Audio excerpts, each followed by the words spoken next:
Rabbit farming is an interesting activity. It needs less investment and space.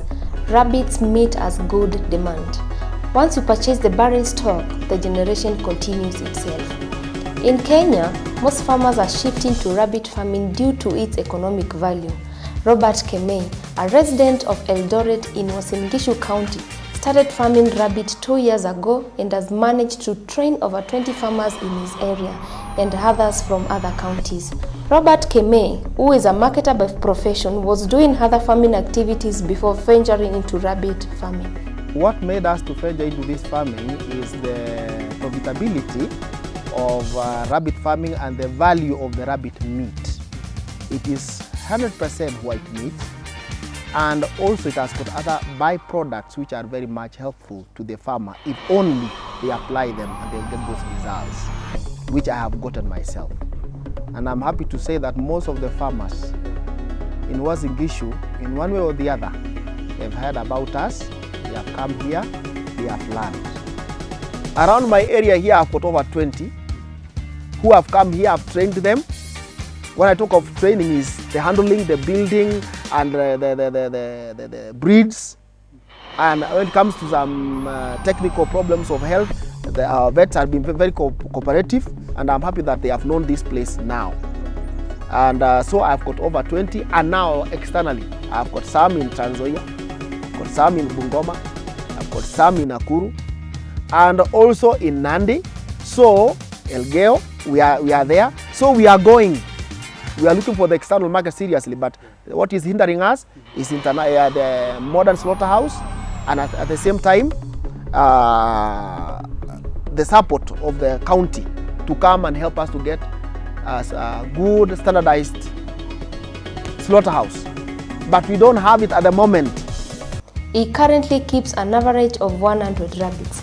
Robert explains the cage structure requirements in terms of space required per rabbit, aeration and lighting. The first thing you must do is that you must build for them hatches or cages, and that particular place you have put them in is whereby it has got enough aeration, and each rabbit, be it a doe, that is a mother, buck, which is now the male, must have the area size of each rabbit should be either 2 feet cubed or 2.5 feet cubed.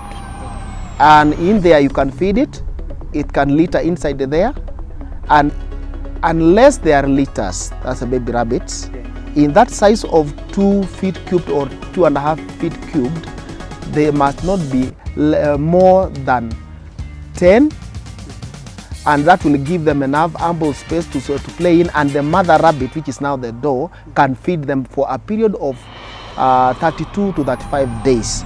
Then you remove the litters, you keep them aside, and the mother stays there alone. So 2.5 feet cubed or 2 feet cubed being the least should be enough for one rabbit, that is a buck or a doe. One thing which is interesting with rabbits is that when the mother is about to litter, you introduce into the cage a nest which is 12 inches by 18. Inside there, you put some soft wool, and the rabbit itself, when it's about to litter, it will remove its own fur, add inside there, so that when it's littering, it keeps the litters warm. And that nest must stay inside there for a period of 3 weeks. But the mother doe will always go to the nest and let the litters circle for a period of almost 5 or 10 minutes. It is enough per day. One thing to be noted here is this: rabbits grow within 6 days twice as much as the size they were born. So they double the weight within 6 days, and also it grows the fur.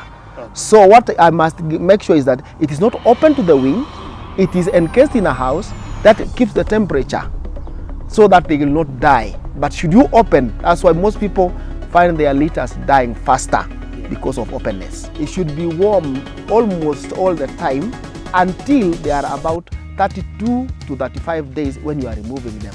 Then transfer them to a warm place, and please don't give them a lot of pellets, introduce them the dry hay, and as you grow up, thank God there are other technologies coming in that can help us. But in this case, because not all people are open to that, is that start giving the dry hay, and you will see a big change, and introduce the pellets slowly by slowly, because bloat kills rabbits very fast.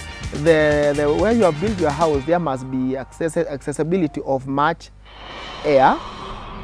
Two, the size of 2.5 feet cubed is enough for rabbits, so you can put them in tiers, but the wall of the house should not be less than 8.5 feet or 9 feet. You can keep them in three tier, and that will be enough, whereby you can handle them, manage them very well. And from one row to the other one, you must give yourself a space of about 2 feet also, so that you can manage them easily.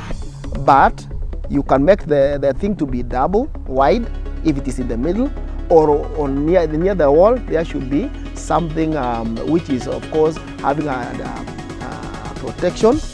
And please, rats are dangerous to rabbits. When they are littered, they can be eaten by rats. So building also, or the gauges, there should be enough space, there should be enough protection against the rats, and that will be an access to you. There is one thing you must do in the house whereby you have built for the rabbits. There must be a transparent mabati whereby you put it in the middle, so that the rays of the sun can come through and the heat of the sun can come through, because they don't need a lot of heat. But that, for a period of 5 hours, will be very much okay, and the natural light will come in, and ventilation should be included in the building of the house. In terms of feeding, Robert recommends dry feeds in comparison to green feeds. And what's the reason for using dry hay? The others also can keep them alive, but there are things to be considered. If you are coming into agribusiness of rabbit, is that if you feed them with this dry, the growth rate is faster, and the hay should be actually proteinous. It's not any hay, not Napier grass, because on the protein content it is lower. Now, when you have you feed with these green, let us say sukuma wiki and cabbages and others, actually the growth rate is lower, death rate is higher because of contamination. So why we insist on dry hay is because of, one, the growth rate, two, the protein content is high, three is that your target will be achieved if you follow the instructions well. But if you feed with these others, they will take much more longer time. But the day you'll try to come to hay, which is dry in this matter, you'll find that most of them die because of handling. So one type of feed is good, and the change should be so gradual that there'll be no complication in the dietary system. We have found out that between 70 to 110 grams can feed, that's grams of pellets, can feed one rabbit. But if you include hay in big quantity, you will use less of pellets. But remember that hay is more liked by rabbits, and I mean the pellets are liked more by rabbits. So try to give them a smaller portion. It's better for you to repeat in the evening, but they stay with the hay 24/7. In his farm, Robert has more than 5 breeds, which includes California White, New Zealand White, Palmino and Checkered, among others. But what are the benefits of keeping the various breeds? The New Zealand White and